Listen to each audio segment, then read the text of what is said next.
Vice ganda ilang araw nang wala sa Showtime, Alvin may patama.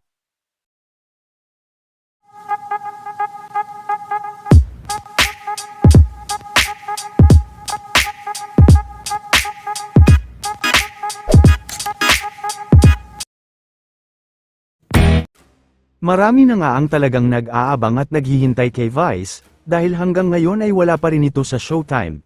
Ilan din ay talagang nagtataka na kung nasan ba ito ngayon dahil tila walang paramdam si Vice sa social media, samantala kahapon naman ay ipinalabas na din ang Family Feud, at napanood din dito ang hirit ni Vice kay Alvin Aragon. Matapos din dito ay tila may buwelta naman ito sa kanya dahil sa naging post nito. Yung nagtitirilis. Ay, paramdam mo naman na mahal mo ako! Nandiyan ba?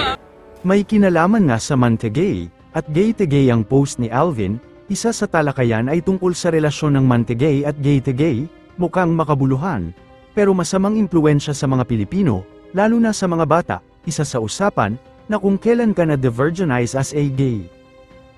Huwag ipilit ang hindi normal, hindi tama, hindi mabuti sa mga Pilipino at sa mga batang Pilipino, kasi ang sabi ni Moses, a man leaves his father and mother and is united to his wife, and they become one flesh, hindi sinabing, a man leaves his father and mother and is united to his husband, and they become one flesh.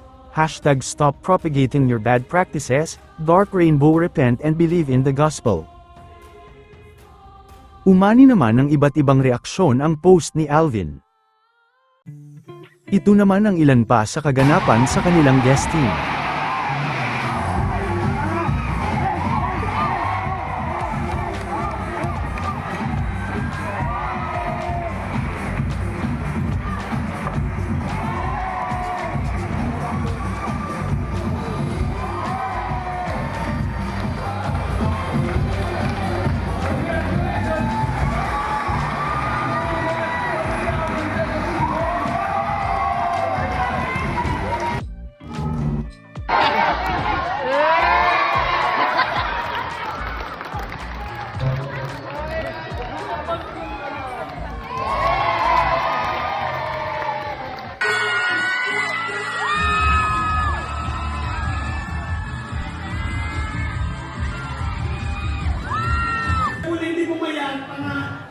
Hoy, sandali.